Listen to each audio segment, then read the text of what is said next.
post Godhra, did Narendra Modi go into a shell as far as the media is concerned? Was he justified in that hostility, that relationship which went sour? One of the things that I observed, especially after the 2002 riots, there was a very concerted, biased manner in which the media was out to get him. And this was not based always on facts. In fact, the series of analytical articles in the Hindu by then Siddharth Vardarajan, where he was talking about what happened in the Godhra incident and then what happened in the riots.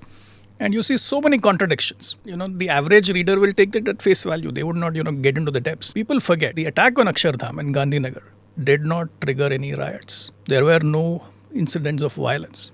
In fact, Mr. Modi went on Doordarshan at that time and appealed for calm, and that had an impact.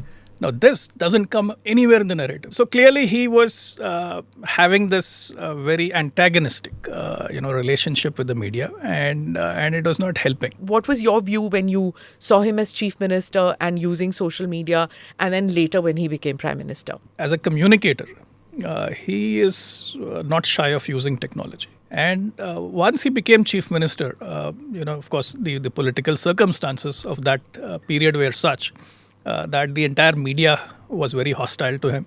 He had to find other ways of getting his message across. And I think that is where you see his innovation coming through, where he was able to use technology to disintermediate the traditional media platforms, to directly reach his constituents, directly connect with his audience. He was one of the first to take to Twitter and Facebook.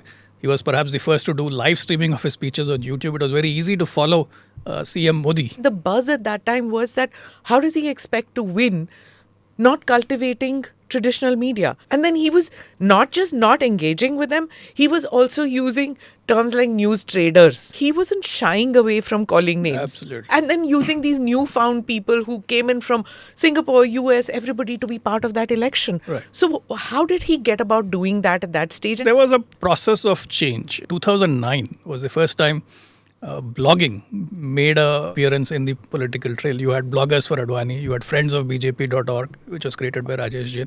So all online initiatives. So already you saw the seeds in the 2009 election. I think the Radia Tapes went a long way in undermining or demolishing the credibility of the so-called traditional media bigwigs, people who monopolized prime time. I recall note for vote scam and the confidence vote in parliament.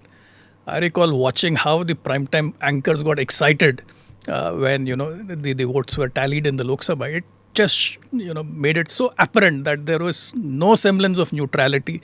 They were completely biased, and then you had this whole Radia Tape incident, and which kind of confirmed what everyone all along suspected with what was going on with media in Delhi, and so that helped them immensely, because it's not enough to just use technology. It's not just enough to bring in a whole set of new faces to engage with people. But more importantly, you had this environment where the traditional media stood discredited. Click here to watch the full episode.